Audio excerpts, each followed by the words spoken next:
Welcome to the Genius Factory. Enjoy the video. You start by confirming essentials so fixes later actually work. Sign into the App Store with your Apple ID and check email and billing address. Make sure they match your bank's records. Next, inspect the card. Expiration date, CVV and billing zip or postal code. Finally, verify the account region and currency versus the issuer. Once done, you'll be ready to attempt an update, because mismatch is the most common decline reason. Now update the payment method so transactions can process. You should edit payment info and carefully re-enter number, expiry, CVV, and billing zip. Mistyped digits cause declines. If that fails, add an alternate method, Apple ID balance, PayPal, or a different card, to isolate the issue.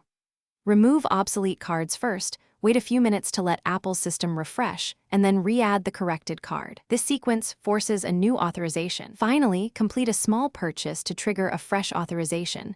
Try a low-cost app or a $0 authorization if available.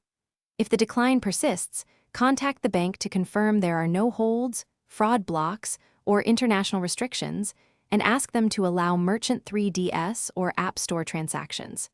Make sure to sign out and back into your Apple ID to refresh tokens.